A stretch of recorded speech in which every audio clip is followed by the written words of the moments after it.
We're making falooda today. I really need you to hear what I'm saying. Lahori style falooda. What we're going to do for our prep is soak our basil seeds. Tablespoon of your basil seeds, your tuhmalanga basil seeds, and you just need to just soak them in water. So just fill your ramekin or your plate or whatever your bowl, whatever you got them in, with some water just to soak them in. It doesn't really matter how much water.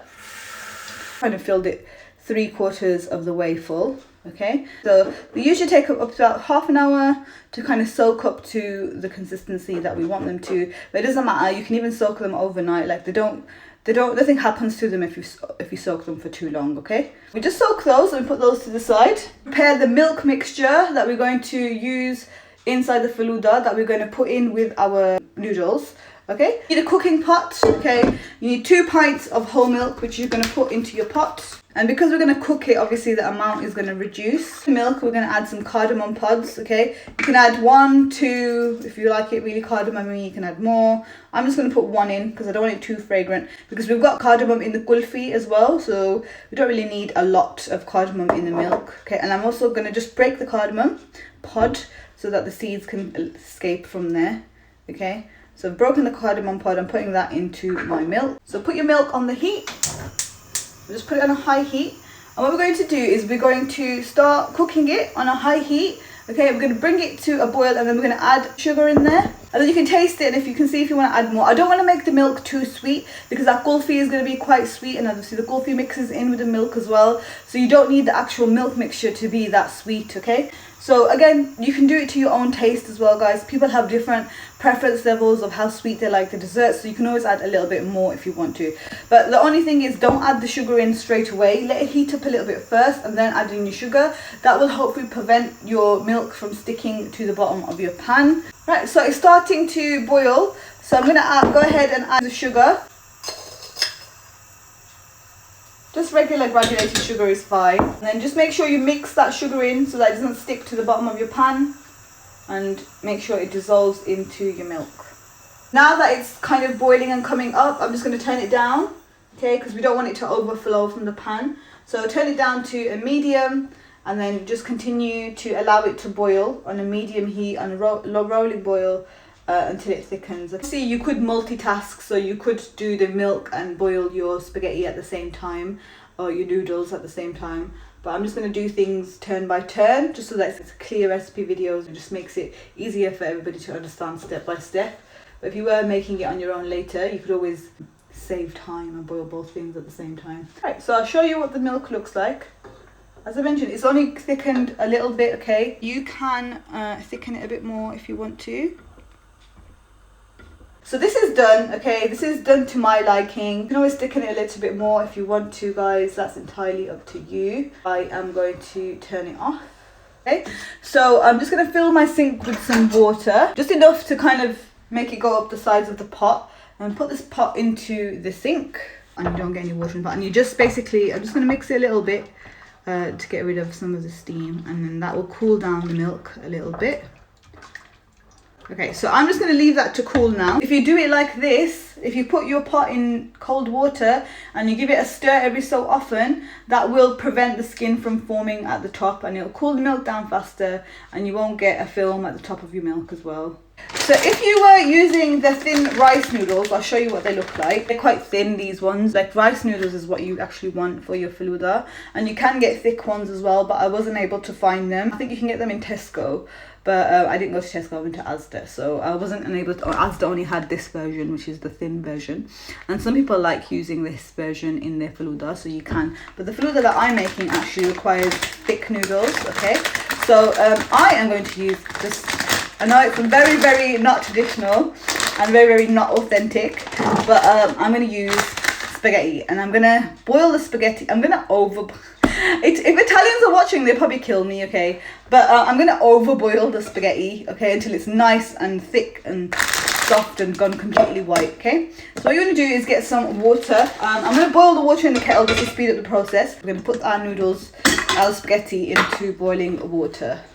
And again, if you're using the noodles, rice noodles, it's the same way. You just boil them in the same way, okay? I just filled some water in my kettle. I'm going to put it on, boil it. And then we're going to put it in our pan, okay? I'm just using a small pot to boil my noodles in because I'm not doing a large amount, okay? Obviously just for the purpose of this life. If you were going to make a lot more, then you just use a bigger pot that would fit your noodles in, okay? I'm just going to fill my pan about 3/4 full, so there's room for it to boil, okay? Put the heat on the pan, okay? Let it come to a boil properly. Like I mentioned, I'm using spaghetti. I'm using spaghetti because I want thicker noodles, okay? Traditionally you would use rice noodles and you can get them thin and thick, so you just boil it in the same way, okay? Spaghetti works absolutely fine, guys. Don't be alarmed, honestly. I know it's not traditional, but it works absolutely fine. So I've got about 80 grams here, which would be enough for 4 people. I'm going to do something which is obviously also going to break a lot of hearts, and if you were Italian you would get offended. I'm going to break the spaghetti in half. Remember, we're not making spaghetti, we're making falooda, so we need them a little bit shorter, okay? So I've broken it in half, okay? And that's going to go into the boiling water now, okay? Mix it a little bit so it doesn't stick to the bottom of your pan. And we're going to allow the spaghetti to boil until it's over boiled, okay? So normally when you make spaghetti to eat, you might want to keep it a little bit al dente, like pasta, but with this, and I think a lot of Asians do this as well, we are going to boil the spaghetti until it's completely cooked and it is like gone white and is all nice and soft, okay? So that usually takes about 10-12 minutes, maybe a little bit longer. So we'll let that happen, okay, while we move on to prepping our kulfi. For the kulfi, you're going to need your blender, okay? So I've got a jug blender here which I'm going to use. Alright, so for the kulfi, we're going to start with our pistachios. Now, adding the pistachios and almonds in is optional, but I think it gives it nice flavour as well as texture as well, okay? So, I'm going to start off with pistachios, roughly a tablespoon worth. You can put a little or as much as you like, guys. If you like more, you can add more in. My almonds are actually already ground. I'm using ground almonds. So technically, if you were using whole almonds, you just put the whole almonds, like a tablespoon worth again, of whole almonds in there.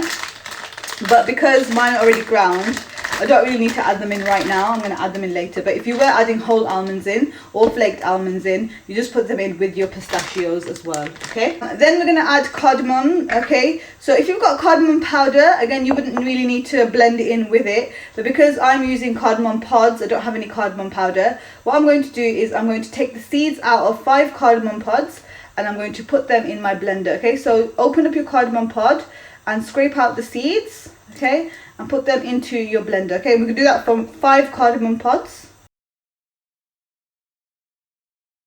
Something else which I'm going to add in there, which you might find a bit strange, is a slice of bread, okay? Now what I'm going to do is I'm going to use the crust part of the bread, okay? So you know the fat piece that no one eats and no one likes, this is where you can actually use that, okay? So just get 1 slice of bread and we're going to add it in. So this is going to make breadcrumbs, okay? So this, basically the breadcrumbs add a very nice texture into your kulfi, okay? It helps. So it is traditionally added in your kulfi in Pakistan. I don't know if you've ever had street vendors kulfi, when they have it in the long sticks. If you've ever gone to Pakistan, they make it in their carts and they add bread to their kulfi just to give it a texture, nice texture, okay? You can just add a normal slice of bread as well, it doesn't have to be the crust. I just prefer the crust because it makes nicer breadcrumbs. We are going to basically blend that, blitz it together until everything kind of becomes blitzed.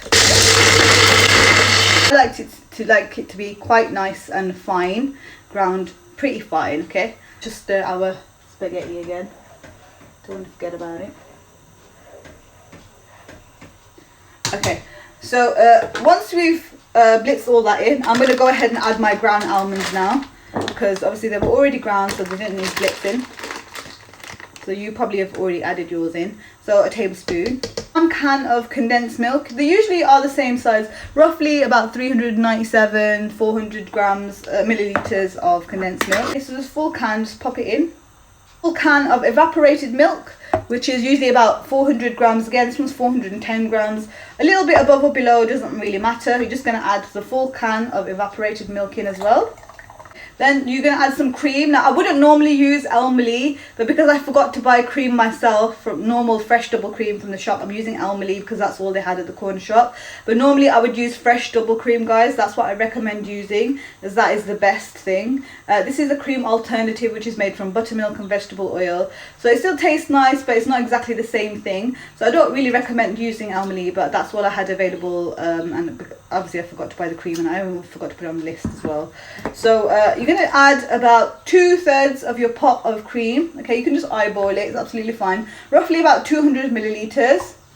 Okay, and then you're just going to give that another blitz again until everything's combined, and that is pretty much your kulfi done. Okay, so just until everything is nice and mixed. Okay, then you just want to get yourself a container that you can put into the freezer. I'm just going to use a normal plastic container, any container that will fit into your freezer that you can put it into. Just give these noodles another mix, guys. They're getting there, they're not quite there, but they're almost ready. So let's pour our kulfi mixture into the container. So put the lid on, then stick it in the freezer for about 4 to 5 hours. Be the right consistency to use in your falooda. Okay.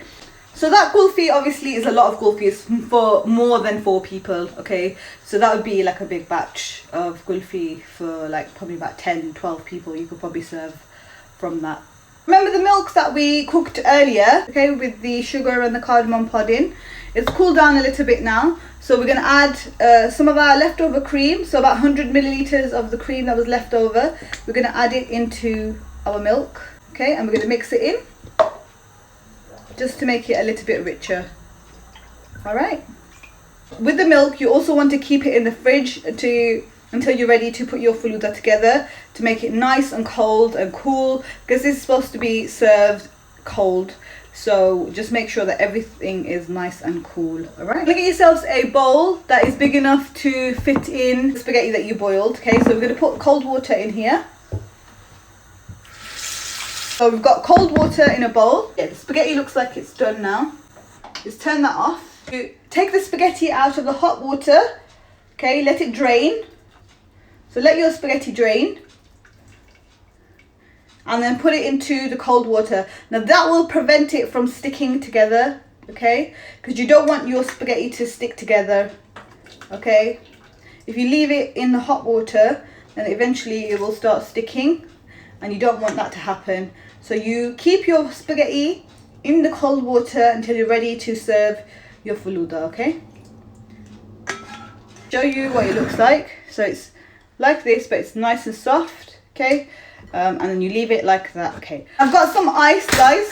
You need ice for this recipe as well. We're going to put our falooda together. Use serving glasses like I mentioned before. Start off with your ice, 2 blocks of ice cubes into the bottom of your glass. You can just serve this in a bowl as well, guys. You don't have to have any fancy glasses or anything like that. So you've got your ice in there, okay, to add your spaghetti in. So depending on how much you want to serve per person, okay, just add that in. The milk mixture that we cooked earlier, so you're going to put some of that on. Okay, I do just rose syrup to one of them because I don't really like rose syrup, so I'm just going to add a little bit of rose syrup to this one. You want to plonk your kulfi on top. Put a decent amount of kulfi into each one, like a heaped tablespoon or more if you want. Get your basil seeds, don't forget those. Put those on the top as well. And you can lay this however you like, guys. It doesn't have to be exactly how I've done it. But basically, you want to make sure that you've put all your components in. That's your classic falooda without the rose syrup. But you can obviously add your rose syrup in. Then you just give it a mix and then eat it and enjoy it. Have a bit of everything. Get a bit of milk, get a bit of your kulfi, get a bit of your spaghetti, and eat it all together, okay?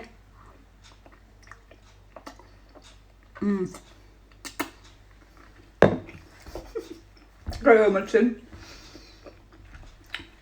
Super tasty, super delicious, easy recipe. So guys, that's it for me. Thank you so much for joining me. Take care of yourselves, take care of your families, enjoy the rest of your day, enjoy the sun, and enjoy your falooda.